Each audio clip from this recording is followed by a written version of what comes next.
Welcome into hour number 2 of the lunch break. Appreciate you joining us here on your lunch break during our lunch break. One more hour to go. Jim Rome coming up at the top of the hour. Start your drive home with the Jim Rome Show. Now here on KDUS AM 1060. It was a brief timeout. I didn't get much reprieve. The corporate suits are requiring me to get back into Phoenix Suns talk. No, that's not true. It's just there's a lot to unpack with the Phoenix Suns and what has been going on with them lately, and specifically from that game last night, a 122-117 loss to the Atlanta Hawks. Trae Young dropped 43.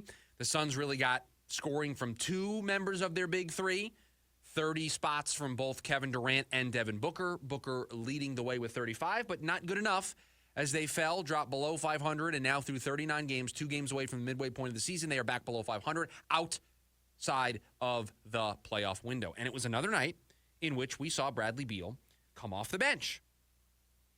I told you I did a lot of homework this morning. These are the game logs for Bradley Beal since the move to the bench, which started back when they played Philadelphia. Was that last Monday that started? He scored 25 points in a win against Philadelphia in 30 minutes. Then 10 points in the loss at Charlotte in 31 minutes.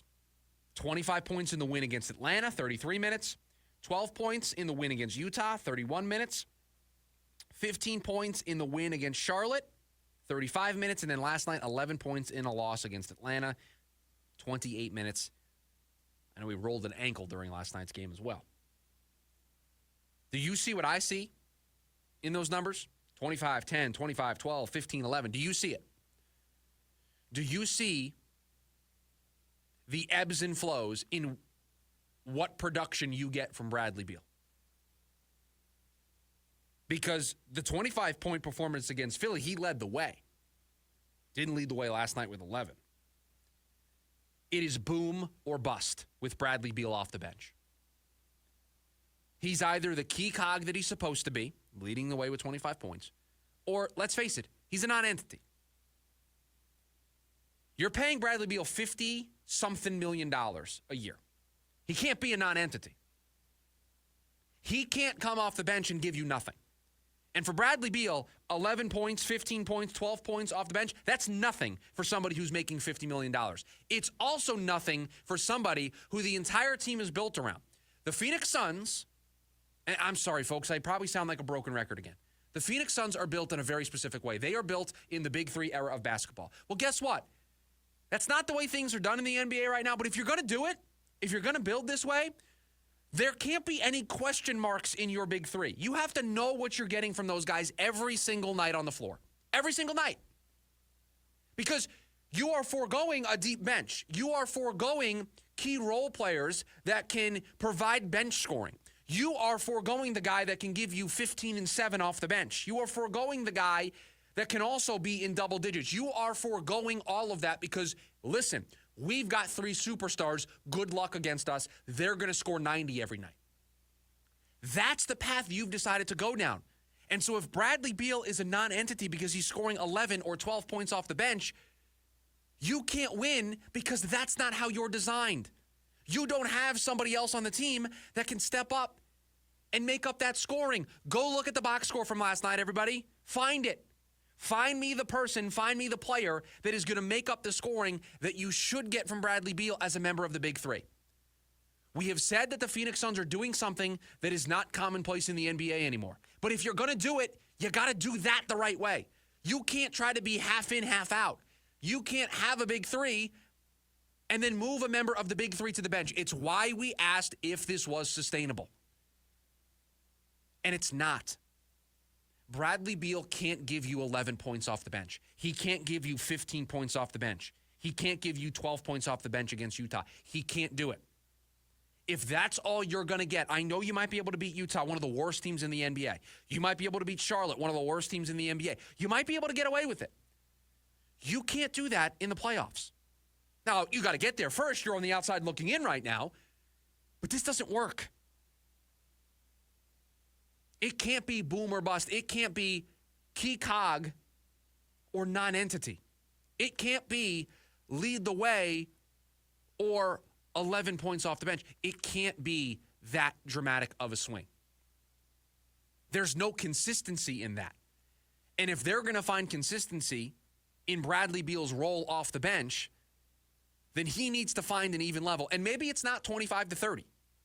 Maybe he settles in at around 18 to 19 points. But then Mike Budenholzer has to construct this rotation and put somebody else in a position to make up those points. It's got to come from somebody. The Big Three scored 70 last night. It wasn't enough. They're going to need to be in the 80s and 90s as a Big Three. They're going to have to be. If they want to win enough basketball games to get into the postseason, that's where they're going to have to live. And credit to Bradley Beal, because he has accepted this role, and I know we played you the cuts of him kind of being half in, half out, but overall, he hasn't caused any problems with this. He hasn't requested out. He hasn't been an issue, hasn't been a bad teammate. So credit where credit is due to Bradley Beal. But I don't think this works. I don't think you are constructed to be able to do this. And the reason why this isn't working is because you bring Bradley Beal off the bench, and now he has to find a flow. He's not in the game from the word go, and so he gets off to some slow starts. He maybe takes a little bit to find his rhythm shooting. Well, if he's coming off the bench and he's coming into the game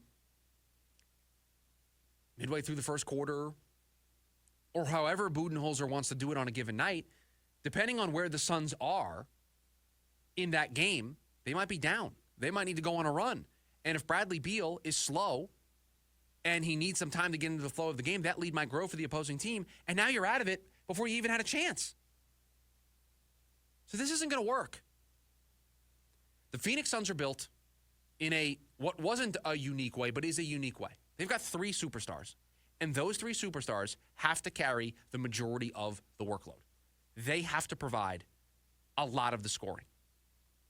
And you are arbitrarily taking one of those three players and you're moving him to the bench because you think it's going to help Devin Booker out. You think it's going to help your bench out. You think it's going to help your rotations out. You think that this is the solution we need to go to right now. I think it was out of desperation. I think it's because you had nothing else left. You didn't have anything else you could try, so this is what you're trying. And it worked in that first game against Philly, and overall, they've won more. They are 4-2 since they've done this, so I can't necessarily argue with the results, but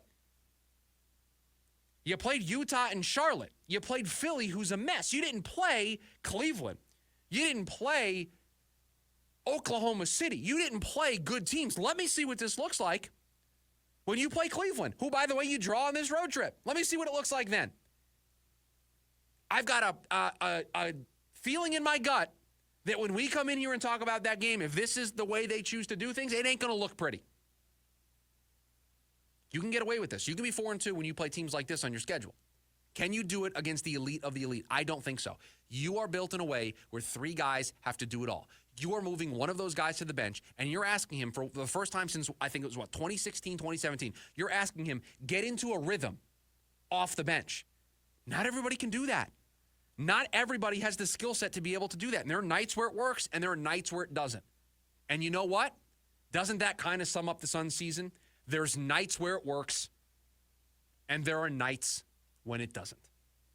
And that's how you get to being 19-20 through 39 games. That's how you get to a place where you're out of the playoffs on January 15th.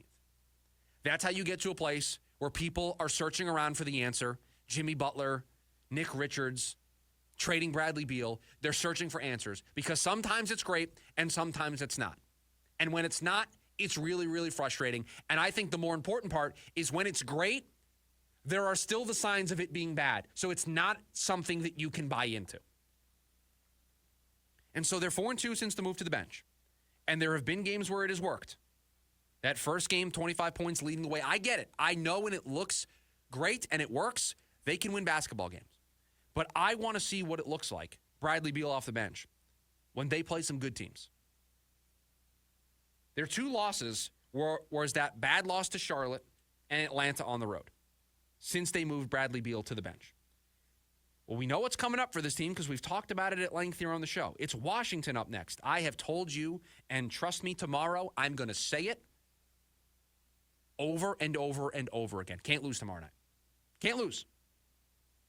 Then you get Detroit and Cleveland, two teams that are good. Cleveland, excellent. There's your test. And then when you come home, Minnesota's in there. Golden State's in there, who's in a playoff spot. The Clippers are in there. You got Oklahoma City. Denver's coming up here pretty soon. Okay, let's see what this looks like when that stretch happens. Let's see. Show me something. Show me that this is going to work then. Right now, not a buyer.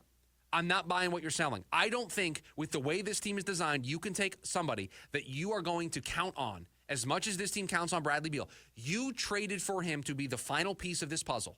You did not trade for him and pay him $50 million to be a bench player that sometimes is awesome and sometimes isn't. This is not a shot at Bradley Beal. It is a shot at the way this team is trying to do things right now because they're looking for anything to find stability. It's not sustainable. It's not going to work.